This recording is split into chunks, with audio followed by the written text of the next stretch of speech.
A paz do Senhor Jesus, sejam todos mais uma vez bem-vindos ao seu canal de leitura diária da lição da Escola Bíblica Dominical, canal José Carlos Maciel, para mais uma leitura diária da lição 8 do primeiro trimestre de 2025, a lição 8 que tem o tema Jesus viveu a experiência humana, porque Jesus era Deus e era homem. Como homem, ele viveu a experiência humana. Primeiro trimestre de 2025, como você já sabe, tem o tema em defesa da fé cristã, combatendo as antigas heresias que se apresentam com a nova aparência, que as heresias são antigas, mas estão aí só com uma nova aparência para tentar trazer mais seguidores para si. Quero aqui agradecer a todos vocês que estão inscritos aqui no canal José Carlos Maciel, dizer a você muito obrigado. Para mim é um prazer ter todos vocês aqui junto comigo fazendo esse canal. Continue curtindo e comentando para que o YouTube recomende o nosso canal cada vez mais. Quero também agradecer a você que se inscreveu recentemente no canal, dizer a você muito obrigado. Para mim é um prazer ter você aqui junto comigo fazendo esse canal. Curta os vídeos, comente e, se for possível, se você tiver participado de Escola Bíblica Dominical, compartilhe nosso vídeo com sua escola. Quero também agradecer a você que ainda não é inscrito no canal, mas tenha assistido nosso vídeo. Se for possível, se inscreva para nos ajudar. Se inscreva para que esse canal possa crescer. Amém? Nossa leitura diária de hoje, Evangelho de João, capítulo 1, capítulo 2, que diga, versículo 1 e 2, que tem como tema: Jesus participou de um casamento em Caná da Galileia, uma celebração comum da época, porque naquela época tinha casamentos, tinha festa, e Jesus foi convidado a participar de um casamento, como uma pessoa normal, uma pessoa comum, que faz parte de uma sociedade, como ele fazia. E no Evangelho de João, capítulo 2, versículo 2, diz assim, vamos até o versículo 3. E ao terceiro dia fizeram-se umas bodas em Caná da Galileia, e estava ali a mãe de Jesus, e foram também convidados Jesus e os seus discípulos para as bodas. Ele e o discípulo dele foram também convidados para as bodas. E faltando o vinho, a mãe de Jesus lhe disse, não tem vinho. Jesus estava lá, ela sabendo que era o filho, e disse, olha, acabou o vinho. Ele vai dizer, o que é que tem a ver eu com isso, mulher? Não tenho, como dizer assim, não tenho nada a ver com isso. Mas, se não tivesse vinho, os donos da festa iam passar o quê? Vergonha. E ela não queria que isso acontecesse. Então, falou com Jesus, Jesus foi lá e fez aquele milagre, E a gente sabe como foi o final da história. E Evangelho de João, capítulo 2, versículo 2, diz assim, a presença de Jesus transforma qualquer situação. Assim como ele foi convidado para as bodas de Caná, devemos convidá-lo para estar em nossa vida. É que isso devemos fazer, convidar Jesus para estar em nossa vida, para nos conduzir, para nos orientar, e para instruir no melhor caminho. Com Cristo ao nosso lado, experimentamos seu agir e veremos milagres acontecer. Com ele ao nosso lado, a gente vai ver milagres acontecer, vai ver coisas sobrenaturais.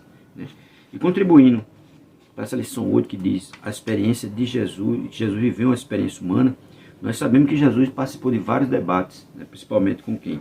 Com os fariseus, com os saduceus e com os herodianos, também debateram ali com Cristo. Mas quem eram os fariseus? Os fariseus representavam uma facção do judaísmo profundamente zelosa pelas tradições orais, que muitas vezes sobrepunham as escrituras. Apesar de sua devoção religiosa, Jesus frequentemente os criticava por sua hipocrisia e pelo legalismo, pelo legalismo dele, que obscurecia o verdadeiro propósito da lei.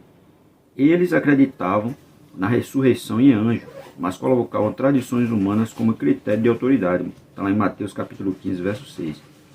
A oposição de Jesus a esses líderes enfatiza a necessidade de uma fé centrada em Deus e não em aparência religiosa. Lucas capítulo 18, versículo 9 a 14. Paulo, antes de sua conversão, foi um dos fariseus mais fervorosos, reconhecendo posteriormente como essas práticas estavam longe da essência do Evangelho. Filipenses capítulo 3, versículos 5 e 6. Pronto. Esses eram quem? Os fariseus. Os saduceus. A origem do termo saduceus deriva do nome próprio hebraico tazog, que significa justo ou reto. Esse nome está associado a Zadok, um sacerdote importante que serviu durante o reinado do rei Davi e Salomão. 1 Reis capítulo 1, verso 39, 2 Samuel capítulo 8, verso 17.